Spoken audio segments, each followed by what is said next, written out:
What's good, YouTube? It's your boy, Blue Blood Sports TV, back at y'all with another one. So, colorful analyst, ESPN sports analyst, Stephen A. Smith, he weighs in on the highly anticipated undisputed showdown between undefeated, newly crowned three-belt unified welterweight world champion superstar boxer who is widely considered by many to be top 2 best pound-for-pound fighters in the world, and Errol the True Spence Jr. Errol Spence Jr. is now 28 wins, no losses, no draw, 22 big wins by way of knockout. He is 32 years of age, 5'9.5" with a 72-inch arm reach. And undefeated 3-division world champion, former junior welterweight undisputed world champion, currently the reigning WBO World Boxing Organization welterweight world champion, who is widely considered by many to be the #1 best pound-for-pound fighter in the world, and Terence Crawford, who is 38 wins, no losses, no draw, 29 big wins by way of knockout. He is 34 years of age, 5'8" with a 74-inch arm reach. With that said, Stephen A. Smith and ESPN, they continue to show their lack of knowledge in the sport of boxing. Okay? ESPN is the worldwide leader in sports, and yet ESPN is the biggest casual sporting platform that reports on boxing there is. It just simply is. Okay? They don't cover the sport of boxing very much, if any. You know, they only cover the sport of boxing and if it involves Top Rank, legendary promoter Bob Arum, CEO of Top Rank, because Bob Arum has a contract with ESPN. Okay, he has a partnership with ESPN. So when Top Rank has fights, ESPN is involved. Outside of that, ESPN don't report on the daily news in the sport of boxing. They don't know what's going on in the daily news in the sport of boxing. And then you have analysts like Stephen A. Smith. Now, he featured Andre S.O.G. Ward, Olympic gold medalist, Hall of Fame, iconic superstar, retired boxer, who retired 32 wins, no losses, no draws, 16 wins by way of knockout. Prematurely, many people felt like. So Andre Ward obviously is a historian of the sport of boxing. But just listening to this conversation between Stephen A. Smith and Andre Ward, it's just hard to listen to. You can clearly see that Andre Ward was carrying this conversation because Stephen A. Smith is not well versed in the sport of boxing. He's a casual fan of the sport of boxing, right? Now, he knows the sport of boxing. He's just a casual fan of the sport of boxing. Okay, the sport of boxing in the United States, for everybody that may not be from the United States that watch this video, may not be aware of how the sport is perceived and looked at in the United States. It's not one of the 4 major sports here in the United States. That would be the NFL, National Football League. That would be the NBA, National Basketball Association, the NHL, National Hockey League, and the MLB, Major League Baseball. Then you have NCAA football and basketball. Okay, you have March Madness here. That's enormous. Okay, the national championship, the playoff tournament, enormous for football. Okay, and just the season for football overall, college football overall, it's enormous here. And then you have sports like the UFC. Then you have tennis, right? Golf is huge in the States, right? So at best, boxing is at number 7. Okay, you got, like I said, the NFL is the #1 sport here in the United States. That's number 1. At number 2, I believe that is still the Major League Baseball. Okay, baseball is still number 2. Then at number 3 is the National Basketball Associations, which is fastly growing. And they have superstars that are bigger than Major League Baseball stars, but baseball is the oldest sport.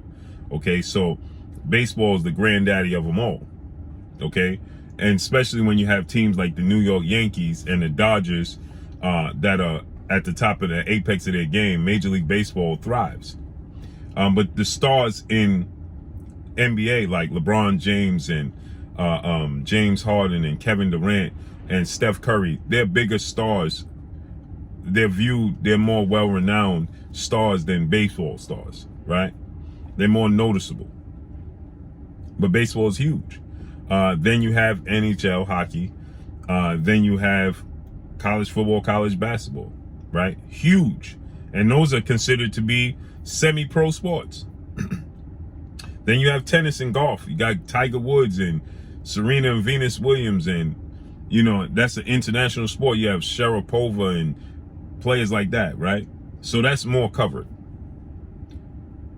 Then you have boxing somewhere down the line, okay? And it's just casually covered by the worldwide leader in sports, unfortunately. And so when you have guys like Stephen A. Smith, who's a casual fan of sport of boxing, he grew up watching the sport of boxing, but he's a fan. He don't know the day-to-day ins and outs and the news of the sport of boxing, what's taking place. And so to hear him say and talk about, give his analysis on it, right? Which makes it, let me say this. Max Kellerman is considered a boxing pundit, okay? Max Kellerman is somebody who started off in the sport of boxing, okay? And so when you hear Max Kellerman water down the sport, like fighters like Devin Haney, and not want to give him his just dues and say he's now a champion, but instead of considering him an undisputed champion, instead of uplifting the sport of boxing back to its prominence, back to what it was when Muhammad Ali and Joe Frazier were at their apex, and George Foreman, back to that. As far as it's still thriving, the sport of boxing, financially, the fighters are making more money than they ever made in the sport of boxing. History, not even close. But the way it's viewed, mainstream media, and in the United States and covered, is no longer that. So when you have somebody like Max Kellerman that have access and is on the biggest sporting platform in the world, instead of him uplifting the day-to-day about the sport of boxing, he waters it down. So it's disappointing and it's irresponsible, in my opinion, because that's where Max Kellerman made his qualms. And then he transitioned into talking about all sports. So Stephen A. Smith, talking about the fight with Terence Crawford and Errol Spence, continues to talk about Errol Spence suffering a horrific car accident after he unified the belts against two-time welterweight world champion superstar boxer Showtime Shawn Porter back in September of 2019. Just 12 days later, he suffered the horrific car accident in October 10th, I believe is the exact date.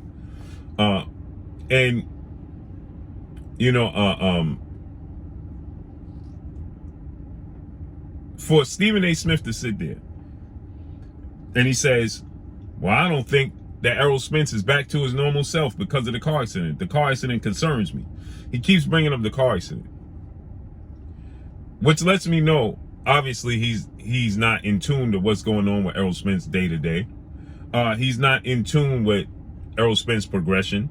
He's not in tune with the fact that Errol Spence looks even better than he did before he had the car accident, right?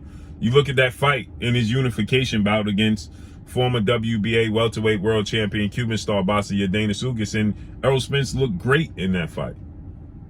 He looked great in that fight. He looked back to him old self, right? And now people will say, well, Errol Spence, he ain't getting stoppages. Well, he stopped Yadena Sugas. He broke his rib, broke his nose, and broke his right orbital bone. I mean, how much better of a version of Errol Spence are you going to see? Now, obviously, there's ring rust, right? But Errol Spence, he had 2 fights now since suffering a horrific accident. And he looked, to me, great in the fight with Danny Garcia. And Errol Spence said he wasn't even 70% of himself. You have a well-renowned trainer, will be 2-time trainer of the year, future Hall of Famer, and Derrick James, who trains him, stated that he didn't even think Errol Spence was 40% of himself going into a fight with Danny Garcia after a 14-month layoff, after suffering a car accident, and getting back in the ring, having a rehab and things of that nature. And he still dominated Danny Garcia, who's a borderline Hall of Famer, 2-division world champion, Puerto Rican superstar boxer. He dominated the fight. The only rounds he lost was the rounds that you can clearly see he squandered away because he was fatigued. He hadn't been in the ring in a while. Gave those rounds away. He was looking up at the clock, right? And in the performance, he suffered a broken or detached retina going into the mega showdown with 8 division world champion, iconic Filipino superstar boxer Manny Pacquiao. And he comes back against Ugas, a guy who dominated Manny Pacquiao, and he absolutely obliterates your Dana Ugas. And yet, Stephen A. Smith is still harping on. And see, this is why I'm saying this, because this is the biggest fight in the sport of boxing, Terence Crawford, Errol Spence. And when you have that platform and you have that the attention of so many people, that so many casuals in the sport of boxing here in the States, to say that, well, I don't know if Errol Spence is the car accident, I'm still concerned with the car accident, it waters down the fight.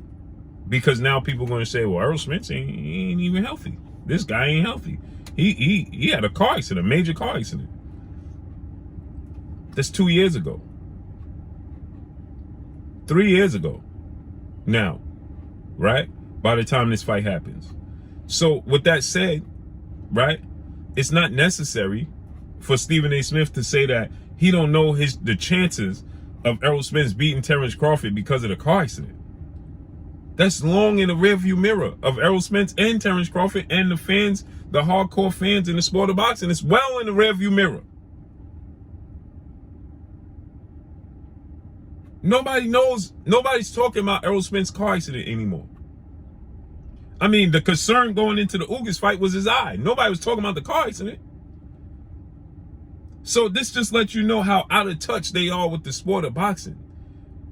And to have the worldwide leader in sports, the biggest sporting platform in the world, and they deliver these irresponsible messages to the casual boxing fans. You know what I mean? Fans he may have affected that may look at this fight and say, oh man, ain't no point in me supporting that fight. Errol Spence ain't the same guy. They may not even tune in. Yeah, Errol Spence ain't the same guy. When he is the same guy. He's possibly better. Arguably better, because he's more focused, more disciplined, more committed than he's ever been.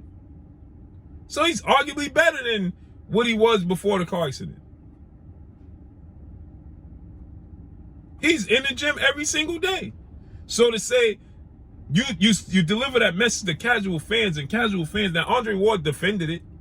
Andre Ward, tried to, do as much damage control as possible. But you have Stephen A. Smith regurgitating this. Sometimes ESPN is too big, too financially well off to have such lack of knowledgeable voices that talk about the sport of boxing. Man, they need to bring back, Dan Raphael. I know he pushed an agenda, but at least Dan Raphael knew what he was talking about.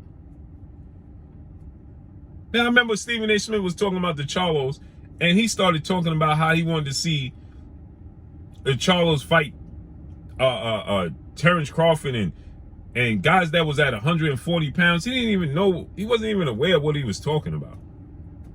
It's amazing. So, Errol Spence is 1,000% healthy. The car accident is not going to affect Errol Spence in his fight with Terence Crawford. It's the biggest fight in the sport of boxing. And it just needs to be uplifted, not talked about car accidents. Now, obviously, the storyline for hardcore boxing fans and casual fans, and when they do the build-up for All Access, and of course they're going to talk about that. They're going to make mention of it because it's part of Errol Spence's journey. But they're not going to talk about it as if in reference to him not having a chance or not being the same, and that's the reason why he's going to lose. No. If Errol Spence loses this fight with Terence Crawford, he's going to lose it fair and square. And which I actually favor Errol Spence to win the fight.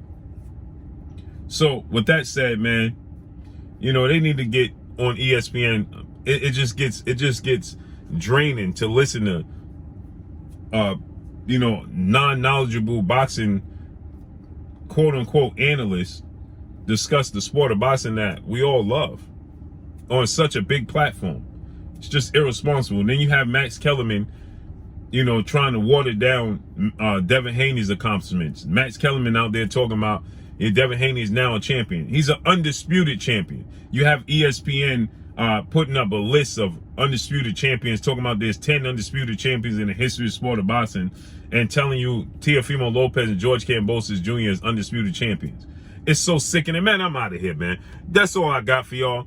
It's your boy Blue Blood Sports TV. Hate, like, comment, and subscribe. You haven't subscribed, hit the subscribe button, hit the like button, hit the bell icon, and get all the new notification. Follow me on Instagram at Blue Blood Sports TV, all one word. Y'all already know what it is. Shout out to the entire LDBC. Shout out to New Media. Shout out to Black Media Row. Make sure you like and share the videos. That's all I got for y'all. Peace.